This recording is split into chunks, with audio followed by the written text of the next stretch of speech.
ఒకరోజు అడవిలోని ఒక చెట్టు కింద పెద్దగా బలమైన సింహం ప్రశాంతంగా నిద్రపోతూ ఉండింది.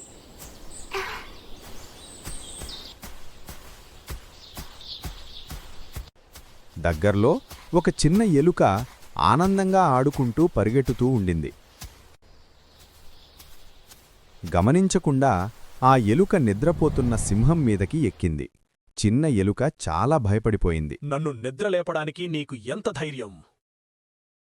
దయచేసి నన్ను క్షమించండి సింహరాజా, ఒకరోజు నేను మీకు సహాయం చేస్తాను. సింహం నవ్వుతూ, నువ్వు చాలా చిన్నవాడివి, నాకెలా సహాయం చేస్తావు? అయినా సరే వెళ్ళిపో. ఎలుకను వదిలిపెట్టింది. కొన్ని రోజుల తర్వాత ఆ సింహం వేటగాళ్ల వలలో చిక్కుకుంది. సహాయం చెయ్యండి, ఎవరైనా వచ్చి నన్ను కాపాడండి. సింహం గర్జన విని చిన్న ఎలుక సహాయం చేయడానికి పరిగెత్తుకుంటూ వచ్చింది. నేను మీకు సహాయం చేస్తాను. ఎలుక తన పళ్లతో వలతాళ్లను కొరికింది మరియు ధన్యవాదాలు, సింహాన్ని విడుదల నీవు చేసింది. నా ప్రాణాలను కాపాడావు. అతి చిన్న స్నేహితుడు కూడా ఎంతో సహాయం చేయగలడని సింహం తెలుసుకుంది. నీతి: దయ ఎప్పుడూ వృధా కాదు. చిన్నవాళ్లు గొప్ప పనులు చేయగలరు.